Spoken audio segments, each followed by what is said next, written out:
12 major misconceptions about the American Civil War. The American Civil War, fought from 1861 to 1865, remains a contentious topic, riddled with misconceptions and myths. While history books have tried to present accurate accounts, some myths persist. Here, we debunk 12 scandalous misconceptions about this devastating conflict. Number 1. It was solely about slavery.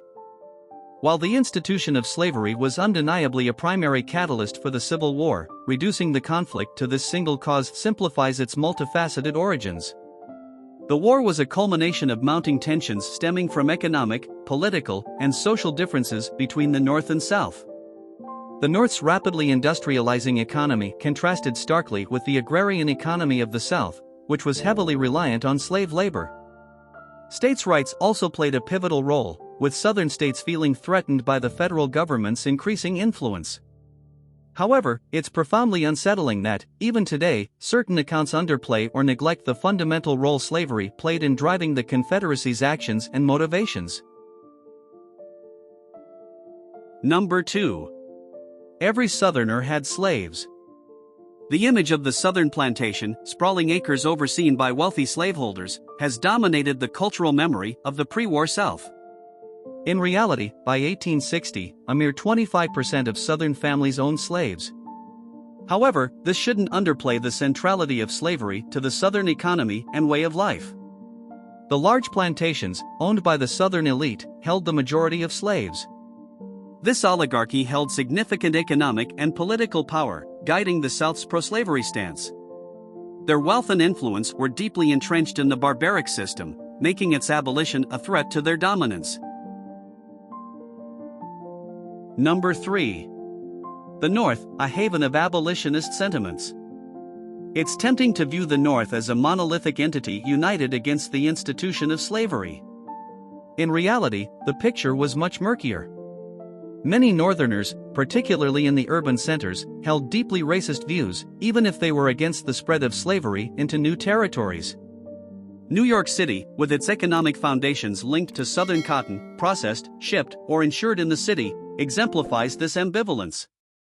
At one point in 1861, there were even talks of New York City seceding to safeguard its economic interests.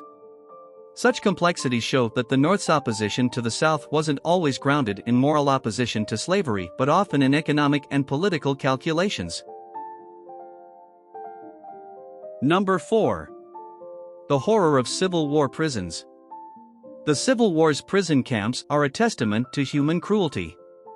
Andersonville Prison in Georgia, one of the most notorious Confederate military prisons, held over 45,000 Union soldiers during its 14 months of existence.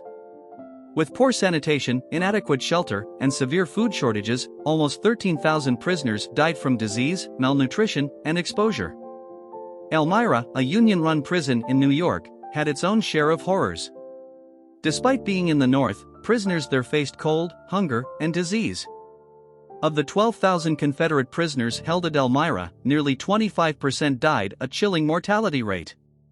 These prisons became symbols of the inhumanity shown by both sides during the conflict. Number 5. The Emancipation Proclamation's limited reach. The Emancipation Proclamation, signed by President Lincoln on January 1, 1863, is often hailed as the document that ended slavery. However, its scope was limited. It declared the freedom of slaves in the 10 Confederate states still in rebellion, exempting the border states and any parts of the Confederacy under Union control. While it was a significant step, it was more a military measure to weaken the Confederacy than a blanket abolition of slavery. It wasn't until the ratification of the 13th Amendment on December 6, 1865, that slavery was formally abolished throughout the U.S. Number 6. The overlooked valor of black soldiers. Contrary to popular belief, a significant number of black soldiers fought valiantly for the Union. Approximately 180,000 black men, many former slaves, served in the Union Army, and another 30,000 served in the Navy. Despite their bravery, they faced appalling discrimination. For much of the war, black soldiers were paid $10 a month, from which $3 was deducted for clothing, resulting in $7 monthly pay. In contrast, white soldiers received $13 per month, from which no clothing allowance was drawn. It wasn't until June 1864 that Congress granted equal pay to the U.S. colored troops and made the action retroactive. The valor and dedication of these soldiers, in the face of glaring inequality, further underscore the complexities of the era. Number 7.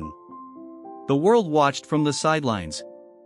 While the Union and Confederacy clashed, their fates were, to an extent, tethered to international dynamics. It's a myth that European powers remained completely neutral. Britain, the global powerhouse of the era, had a vested interest in the American conflict due to its textile industry, which heavily relied on Southern cotton. By the early 1860s, cotton constituted almost 40% of all British imports. The Union blockade of southern ports disrupted this supply, leading to the cotton famine in England. Both Britain and France toyed with the idea of recognizing the Confederate States officially. An intervention might have shifted the war's course dramatically, underlining the global ramifications of this domestic conflict. Number 8. The unparalleled Carnage of Gettysburg. The Battle of Gettysburg, spanning 3 days in July 1863, is rightfully viewed as a turning point. However, its reputation often overshadows another day of staggering bloodshed, the Battle of Antietam. Fought on September 17, 1862, near Sharpsburg, Maryland, Antietam remains the single bloodiest day in American military history. Union and Confederate forces clashed relentlessly, culminating in a staggering 22,000 casualties, dead, wounded, or missing, in just 24 hours. The aftermath was so gruesome that President Abraham Lincoln visited the battlefield, and the haunting images captured by photographer Alexander Gardner served as a grim reminder of war's cost.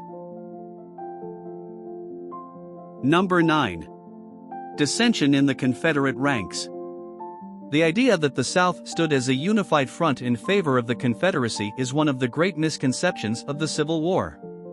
West Virginia stands as a glaring example. Disenchanted with Virginia's secessionist leanings, the state separated in 1863 and was admitted to the Union. It wasn't just territorial divisions, there were also ideological ones.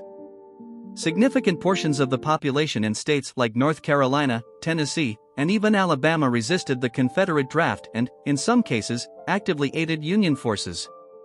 Pro-Union guerrilla movements sprang up in Confederate states, challenging the narrative of a harmoniously secessionist South. Despite the prevailing image of Confederate unity, the South was marked by internal strife and division. Number 10. The Northern Divide on Lincoln. President Abraham Lincoln, today revered as one of the greatest U.S. presidents, did not enjoy universal acclaim during his tenure. Opposition to Lincoln was fierce, especially among the Copperheads, a faction of Northern Democrats who favored a peace settlement with the Confederacy. Their name, derived from the copper Liberty Head coins they wore as badges, became synonymous with anti-war sentiments and Southern sympathies. The 1864 New York City draft riots, which resulted in the deaths of over 100 individuals, were a manifestation of this hostility. While many in the North saw Lincoln as a beacon of hope, others viewed him as the very embodiment of the Union's problems. Number 11. The illusion of the Confederacy's near victory. The romantic notion of the South as being on the brink of victory is largely a product of lost cause mythology, a post-war Southern interpretation emphasizing the nobility of the Confederate cause. However, the reality paints a different picture. The Confederacy faced staggering challenges, including a lack of industrial infrastructure compared to the North, limited railroads for transporting troops and supplies, and a naval blockade that choked off essential imports. Significant battles, such as the capture of New Orleans in 1862 and the siege of Vicksburg in 1863, not only shattered the myth of Southern invincibility but also strategically dissected the Confederacy. By controlling the Mississippi River and key port cities, the Union was able to effectively isolate and cripple the Confederate States long before the war's conclusion in 1865. Number 12. Civilians were spared. It's a common misbelief that only soldiers bore the brunt of the Civil War. The brutal truth is that the war was not confined to battlefields, it scarred the very lands and lives of the American populace. General William T. Sherman's infamous March to the Sea in 1864 exemplifies this. Commencing from Atlanta and concluding at the port of Savannah, this 300-mile trail was one of devastation, aimed at crippling the Confederate war machine and breaking the Southern spirit. Beyond destroying military targets, Sherman's forces burned crops, dismantled railways, and seized supplies. Thousands of civilians, stripped of their homes and livelihoods, faced starvation and exposure, leading to an untold number of casualties.